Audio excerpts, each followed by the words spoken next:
If you've ever wondered what the inside of a brand new $25,000 engine looks like,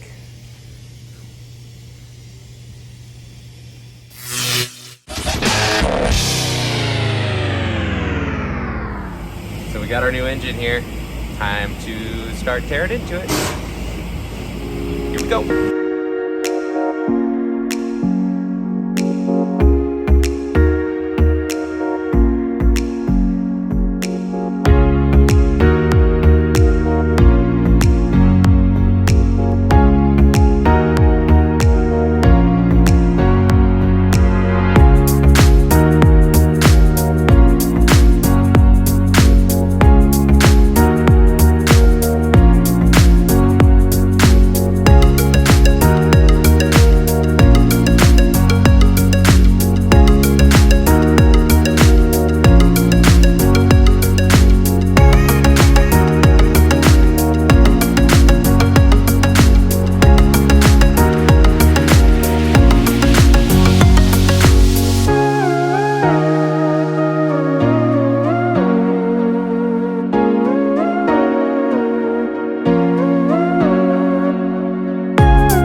If you've ever wondered what the inside of a brand new $25,000 engine looks like,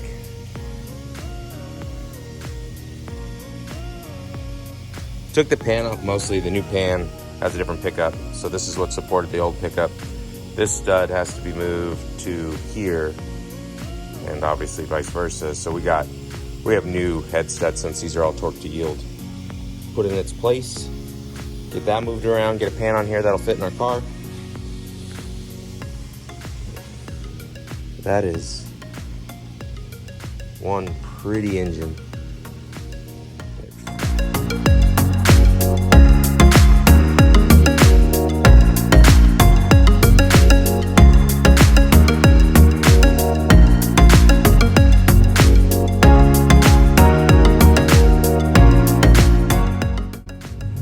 Time to go for a ride down the street. All right, so we've had the engine for, I don't know, what is it, like 16 hours at the most. It's halfway ripped apart. Blowers off of it, fans off of it, took the manifolds, flex plate, damper, all that stuff's off. We have to change the pan to fit the chassis with the older cars. The way the pan is designed for Dodge, clears the suspension and everything completely different in the newer cars. So we're changing it to a rear sump from a front sump, which means we have to change the pickup, we have to change a couple of the main studs, and that's pretty much it. So now we're taking it to Tommy over at SRT AutoWorks, and he's going to do a little bit of his magic on it. He's got a few things in mind to try to bump up the power a little bit. Probably put an overdrive damper on it. Might put a cam in it, just a small little cam or something, make it sound cool, so it doesn't just sound like the rest of them. What else? Talked about a few other things. Oh, we have to upgrade the injectors. So we're gonna put bigger injectors in it. We're gonna change the plugs out. So he'll gap those, install those. 16 spark plugs. So $10 a piece or whatever. Changing spark plugs ain't like what it used to be when it was, you know, $12, $15. Now it's $160 for spark plugs. It's just freaking crazy. Oh, we took the oil cooler off. Don't really need it. Don't have clearance for it. So we just convert it to run just a standard filter without the oil cooler. And taking that engine apart is pretty crazy. I mean, first of all, you know, obviously 0 miles, brand new. The things retail for like 25 grand, and we're tearing the whole thing apart. A of differences when you put this into an older vehicle as far as how you retrofit these in place.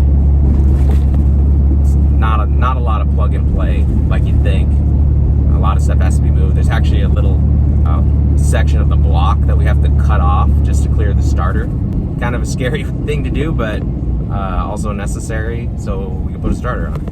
Hopefully he knocks this thing out for us pretty quick so we can get it back and start working on putting the pan on, getting the front accessories all done, and get it basically kind of hooked up, wired, and ready to go in the car. It'll depend on when the guys are done with the paint of when we get it back, but you know, we're under a month now as far as time frame to get it completed, about 28 days.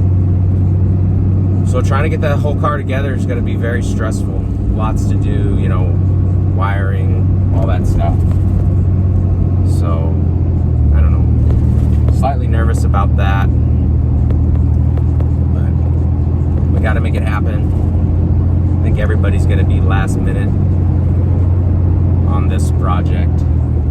So this is the first time we've done a Redeye crate engine. It's amazing the little differences between the Hellcat crate and then the Redeye crate. I mean, it's 100 horsepower to begin with. Just, I don't know exactly what they do different, you know, if it's just in the tune or if they're making more boost. I know the blower's bigger, but the internals in it are definitely stronger. You know, it has, I don't know exactly what the rods are, but it has all ARP rod bolts in it, you know, and the crank looks like it's way heavier duty than the Hellcat crank that we're used to seeing when we take the pans off. So I know traction is going to be a concern. I think some of the other guys are going to be struggling to put the power down, just because I'm gonna guess that most of the people are using newer cars. We're here.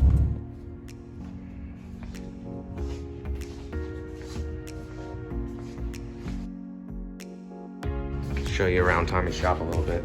A lot of badass shit going on.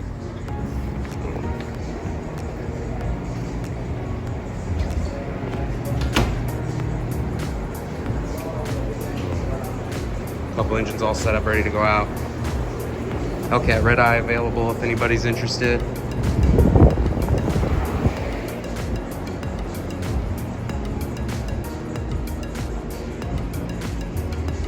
Just go fast stuff everywhere. That's us.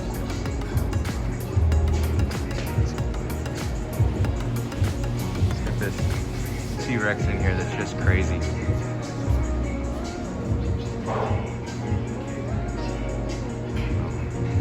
They just finished putting this engine in, DSR, NHRA style engine. This thing's gonna be insane to drive when it's done.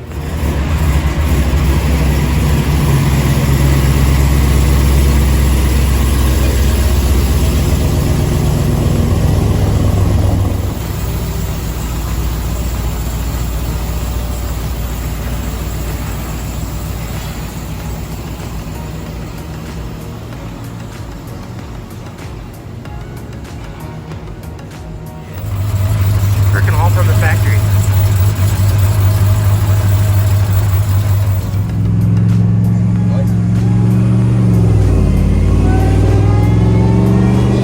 Whipple is loud. Similar to the stock. The stock running whine's pretty good. The stock ones are loud. It sounds good. When you floor it, the whine goes away on these, but on the Hellcats, Oh, it keeps going in. I like where it's at. And the drivability is perfect on it. I was at that Charger we did. He had to get used to that because he's like, "What's that noise?" I'm like, "It's a supercharger."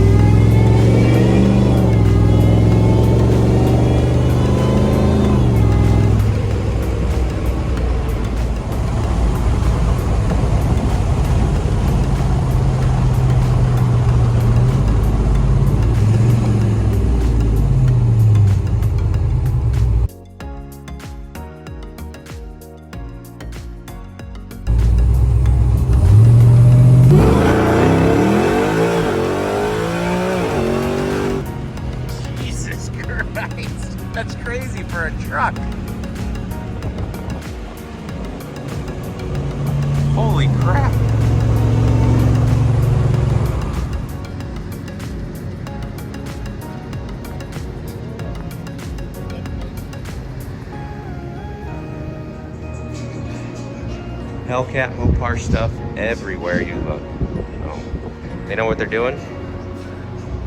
So take good care of that engine. Gonna get it back to us next week. Then the fun begins.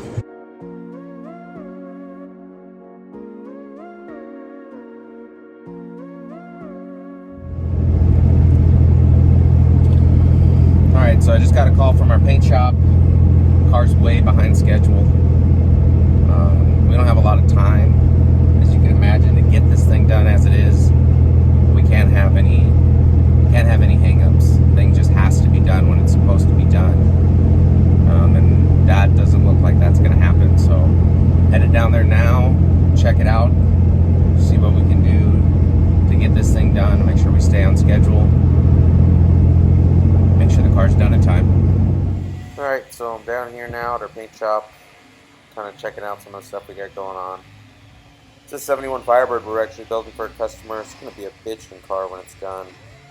On a custom chassis, all aluminum, big block, Pontiac going in this Firebird. And I don't think I've really shown any pictures of this, but we're building a 67 Chevelle.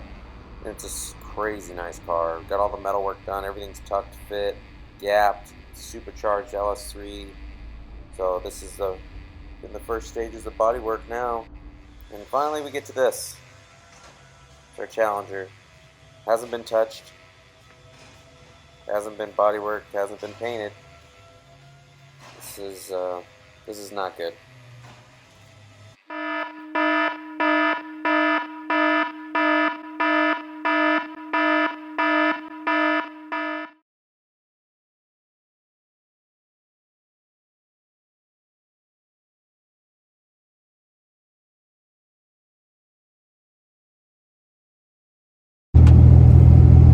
Alright, so good news and bad news.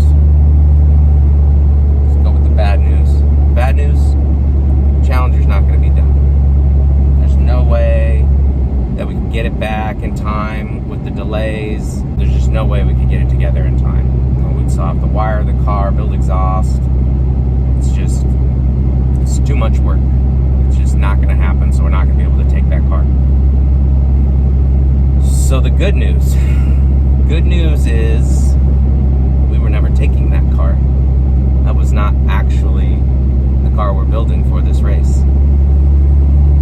Next time I'll show you our actual car. And I think